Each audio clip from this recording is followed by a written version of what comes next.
Des maths de Hall, bonjour à tous. Je m'appelle Loïs Philly, j'ai 24 ans et je suis le cofondateur d'une jeune start-up qui s'appelle Penarbox. Donc je vais vous raconter tout à l'heure qu'est-ce que Penarbox.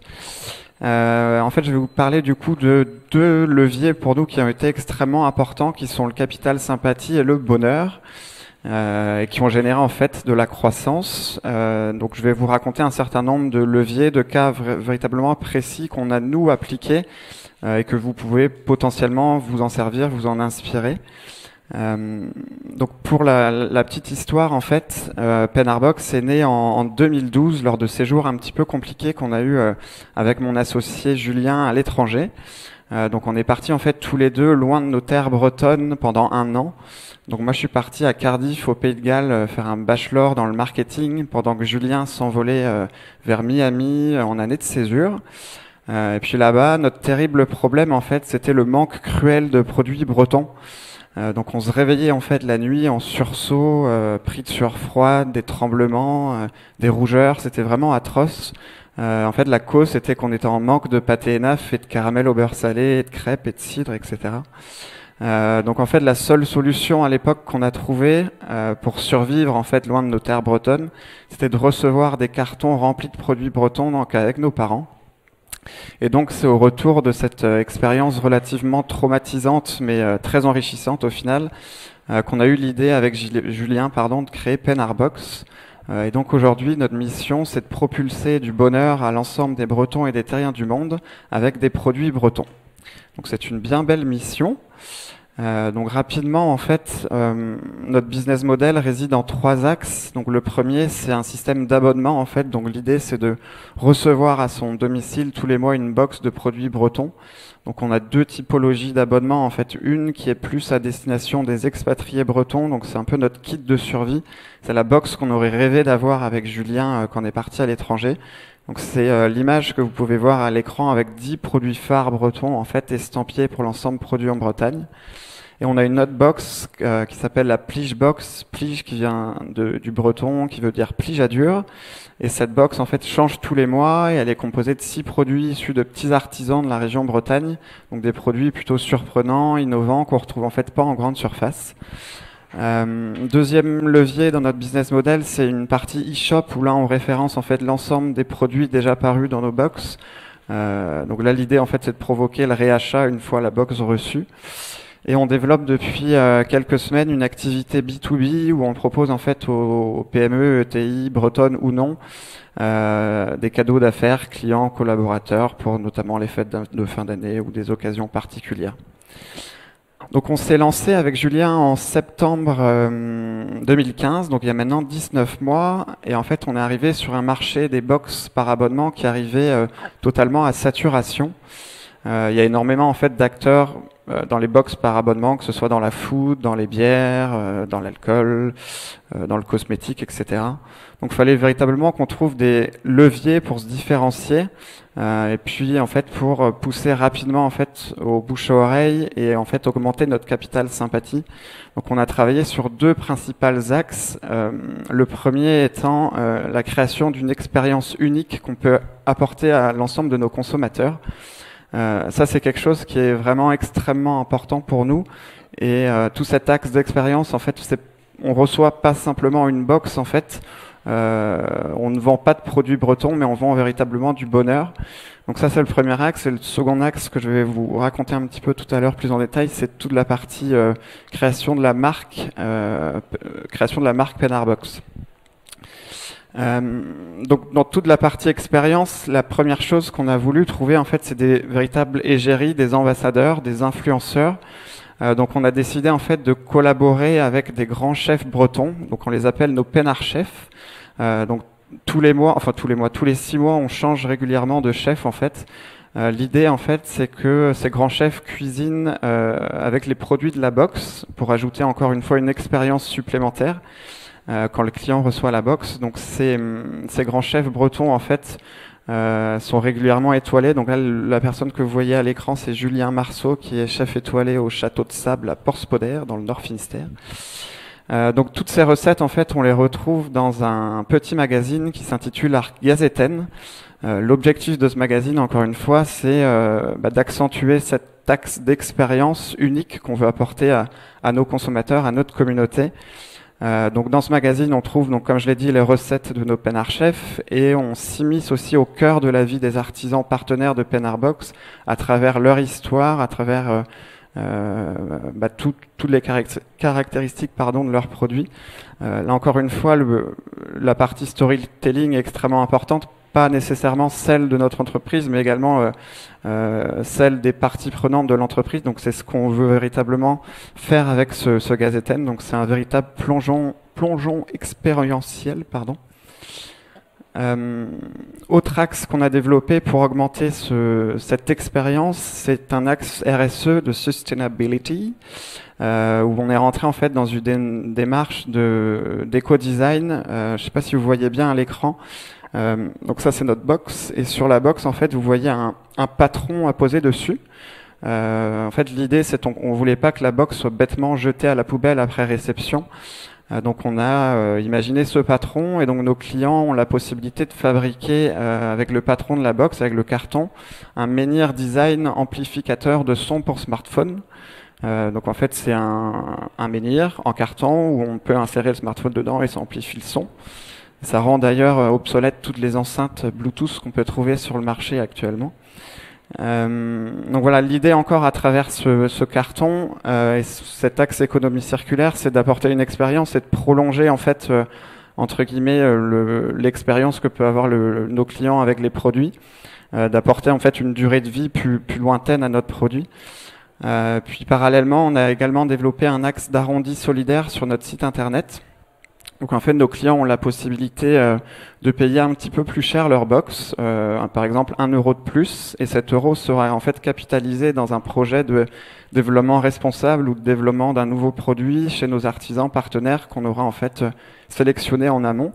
Et pour ce faire, on travaille en fait avec une plateforme de crowdfunding bretonne qui s'appelle Kengo, donc qui nous épaule sur cet axe-là. Donc comme je le disais, autre levier qu'on a voulu instaurer pour vraiment se différencier, nous rapprocher de nos consommateurs et rentrer dans cet axe entre guillemets de capital, sympathie et de bonheur, c'est un gros travail sur la marque. Et au-delà de travailler sur la marque, on voulait qu'elle soit affective pour encore une fois pousser au bouche à oreille. Donc on a travaillé sur plusieurs aspects. Le premier, c'est l'aspect friendly, à savoir qu'on place en fait l'humour au cœur de notre relation client, au cœur de notre CRM. Donc on essaye de traiter entre guillemets avec légèreté, avec humour, l'ensemble des demandes qui émanent de nos clients et en fait de l'ensemble de nos parties prenantes. Là, l'idée, encore une fois, c'est d'être au plus proche de nos consommateurs. C'est sûr, c'est quelque chose qui peut pas forcément s'adapter à tout business. Enfin, tout dépend des valeurs de l'entreprise et de son image perçue et voulue. Mais nous, c'est quelque chose qui matche bien, entre guillemets, avec ce qu'on voulait faire percevoir. On a également instauré une démarche participative. Donc là, l'idée, encore une fois, c'est d'être au plus proche de notre communauté et de co-créer de nombreuses variables avec eux. Donc par exemple, le nom de notre boutique en ligne, donc qui s'appelle Mon Marché Breton, a été imaginé par notre communauté sur Facebook. Autre exemple, notre baseline, votre concentré de Bretagne, a été elle aussi imaginée par nos fans. Et dernier exemple en date, c'est les t-shirts que vous voyez à l'écran. En fait, on voulait réaliser une série de t-shirts pour notre boutique en ligne, donc on a eu l'idée tout simplement de demander à nos clients et à nos fans sur Facebook qu'est-ce qu'ils aimeraient avoir comme t-shirt, comme phrase un petit peu humoristique, décalée, en lien avec la Bretagne. Donc au total, on a capitalisé environ 400 réponses, donc 400 idées de t-shirts. Donc pour l'instant, on en a réalisé 2, donc c'est Team Crêpe et Team Galette. Je ne sais pas si ça vous parle, mais en fait il y a un gros conflit en Bretagne entre comment on appelle la crêpe, si on l'appelle la crêpe ou la galette. Moi je pense qu'on l'appelle la crêpe, mais ça dépend de la localité en fait. Enfin bref. On a également instauré une démarche d'instantanéité. Là encore une fois en lien avec nos parties prenantes, où on essaye de traiter l'ensemble des demandes qui émanent de nos parties prenantes le plus rapidement possible pour encore une fois être au plus proche d'eux et puis augmenter ce capital sympathie extrêmement important pour nous. Gros travail également, un petit peu en lien avec les Penarchef, mais un gros travail avec toute une, enfin, plein d'influenceurs qu'on peut trouver sur Internet. Donc, un bon exemple, c'est Nolwenn Leroy.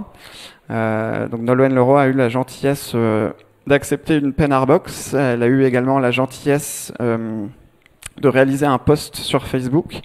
Donc ça, en fait, c'est de l'earned media, c'est totalement gratuit. En fait, mis à part le fait de lui envoyer une box, ça nous a coûté rien. Ça nous a rien coûté, pardon. Et en termes de taux d'engagement et d'audience, c'est extrêmement énorme. Donc voilà, et ça apporte également beaucoup de crédibilité à notre marque au final, et ça augmente notre capital sympathie, vu qu'il y a quand même pas mal de personnes qui aiment Nolwenn Leroy. Gros travail également avec toute la partie communauté. On sait que les Bretons sont très fiers d'être Bretons. C'est sûr qu'on a la chance d'avoir lancé notre business en Bretagne. Ils aiment en fait le revendiquer. Ils sont vraiment des porte-drapeaux de leur territoire, notamment sur un aspect qui est l'aspect de la météo. Donc on sait qu'il fait tout le temps vraiment très beau en Bretagne et qu'il pleut partout ailleurs en fait. Donc en fait, on a eu l'idée de faire un post Facebook autour de cet axe de la météo. Ça s'était passé en 2016, en fait, le 1er juillet 2016. On prenait en fait un café dehors avec Julien et on voyait qu'il pleuvait à torrent. Donc on trouvait que c'était totalement illogique et anormal qu'un 1er juillet en Bretagne il fasse pas beau en fait. Du coup, on a tout simplement eu l'idée de faire une carte où il y a du soleil en Bretagne et de la pluie ailleurs en France. Et on a eu l'idée également de mobiliser notre communauté en leur lançant entre guillemets un défi. C'était obtenir le maximum de likes et de cœurs possible. Et dans ces cas-là, on aurait mobilisé en fait, enfin on aurait essayé de rencontrer Catherine Laborde pour lui évoquer plusieurs sujets, notamment que c'était anormal qu'elle présente des cartes où il fait tout le temps pas beau en Bretagne alors que c'est pas vrai. Et l'idée ultime, c'était de présenter la météo avec elle. La météo, ça s'est pas fait. On a échangé par mail avec Catherine Laborde. Elle a extrêmement adoré notre histoire. Faut savoir que ce post a été vu par environ 550 000 personnes, donc ce qui est plutôt énorme, sans sponsorisation. Mais bon, Catherine Laborde est partie du coup en retraite. Du coup, on n'a pas eu l'occasion de la rencontrer. Autre exemple que j'ai voulu vous montrer, c'est le pâté Naf. Je ne sais pas si ça vous parle. C'est une grande marque de pâté en Bretagne. C'est le leader français du pâté en conserve. Et pour du pâté, ils ont quand même 163 000 fans sur Facebook. Donc eux aussi, ils réalisent en fait un gros travail autour de leur marque, autour du capital sympathie que la marque peut dégager, avec notamment un club des amoureux du pâté Naf. Je trouve ça extrêmement rigolo en fait. Donc c'est les amoureux du pâté Naf qui se rassemblent en fait régulièrement, notamment autour de Garden Pâté à Pouldreuzic, donc là où se trouve le siège social de Pâté Naf. Donc chaque membre du club reçoit un badge en fait, un diplôme d'ambassadeur. Donc c'est une vraie communauté où ils peuvent s'échanger des photos, notamment. Donc c'est un bon exemple aussi dans cet axe de communauté. Du coup, tous ces éléments-là nous ont amené aujourd'hui, donc tous ces travaux autour de l'expérience, autour de la marque, à des résultats plutôt satisfaisants en 19 mois d'activité. Donc on recense environ 18 000 fans sur Facebook, Instagram, Twitter et LinkedIn, environ 2000 clients répartis dans 23 pays. Penarbox également plus de 6000 colis envoyés.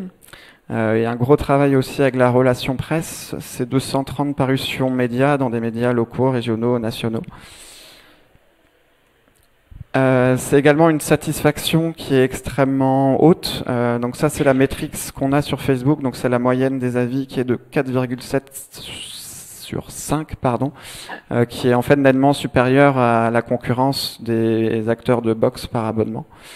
Donc au-delà de cette métrique, c'est aussi tous les retours qu'on peut avoir au jour le jour et quand on a l'occasion d'échanger avec les gens et toutes les enquêtes de satisfaction qu'on peut mesurer, qu'on peut réaliser, qui sont elles aussi extrêmement positives. Et puis un petit indicateur pertinent qui est notre taux de transformation. Donc le taux de transformation, c'est le ratio entre visiteurs uniques et actes d'achat, qui est de 2,5%, qui est lui aussi supérieur à la moyenne des sites e-commerce en France. Donc ça, on peut aussi l'expliquer pour tous les travaux en fait qu'on a pu réaliser sur la marque et le capital sympathie qu'on a appliqué en fait à notre site internet et à son optimisation. Donc pour la partie B2B qu'on essaye de développer actuellement, de par en fait l'expérience qu'on a pu accumuler en B2C et la crédibilité qu'on a pu se créer. Donc aujourd'hui en B2C c'est environ 20 clients, c'est plus de 2000 colis. Et on travaille en fait pour réaliser l'ensemble de ces box avec des ESAT, donc c'est des centres de travailleurs adaptés. Donc des ESAT, nos ESAT à nous, c'est les Jeunes et d'Or, donc c'est des personnes handicapées qui réalisent les box. Donc sans cet appui logistique, en fait, on n'aurait pas pu aujourd'hui grandir autant. Donc voilà, pour ma part, j'en ai terminé. Trugarez Vraz, merci beaucoup.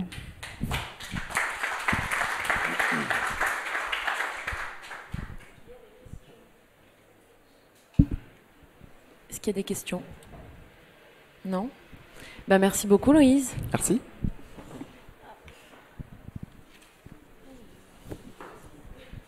Oui. Oui. Vous avez parlé des influenceurs. Quand on est une start-up et qu'on veut contacter des influenceurs, c'était pertinent avec Nolwenn, mais d'autres influenceurs, vous avez fait comment? Par exemple, Nolwenn Leroy ou... En fait... ne serait-ce que pour contacter Nolwenn Leroy, j'imagine que c'est pas évident. Nolwenn Leroy, c'est un peu compliqué vu que... Qui connaît quelqu'un qui connaît Nolwenn. C'est ça. En fait, c'est ma mère qui est dans une chorale où le musicien de Nolwenn Leroy est également dans cette chorale, du coup c'est par ce biais-là. Mais cela dit, on a quand même contacté d'autres grands influenceurs bretons, par exemple Yves Le Bolloc, etc. Et ces derniers, soit on les contacte par mail, donc on trouve le mail d'une manière ou d'une autre, soit en fait tout simplement par Facebook. Il y a pas mal au final de stars entre guillemets qui gèrent leur propre compte Facebook. Donc il suffit d'un petit message bien léché et puis généralement, ou pas d'ailleurs, mais voilà. Et les grands chefs, vous avez réussi à faire ça ils ont fait ça de façon bénévole ou est-ce que... Tout à fait, c'est du bénévolat total. Donc après eux, ça leur apporte aussi un gain peut-être pas de notoriété, mais d'image. Et puis ça leur apporte aussi des nouveaux produits potentiellement pour du sourcing. Mais généralement, on n'a eu aucun refus pour l'instant de grands chefs en 19 mois. Et on en a travaillé avec 4 grands chefs. C'est super. Et l'idée là de réutiliser le carton, oui. C'est quelque chose que vous aviez déjà vu quelque part ou ça vous est venu comme ça Non, pour être honnête, ça nous est venu comme ça. Enfin, on s'était mis dans l'idée qu'on voulait pas que le carton soit bêtement jeté à la poubelle après réception. Donc l'idée, potentiellement, c'est de fabriquer un objet avec ce carton.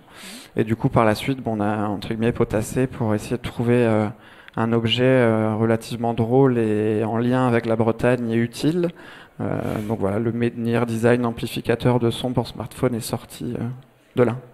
Et donc vous envisagez l'année prochaine de changer On a déjà changé, on a 2 modèles, on a aussi un bateau vide-poche en fait. Voilà. Mais c'est sûr, on est toujours à l'affût de nouvelles idées pour notre emballage. Et c'est vous qui avez développé le... Non, on a travaillé avec une architecte qui nous a dessiné les différents patrons. Ouais. D'accord, super, bravo. Merci. Est-ce qu'il y a d'autres questions? Non? On va passer au keynote d'après. Merci Loïse. Merci.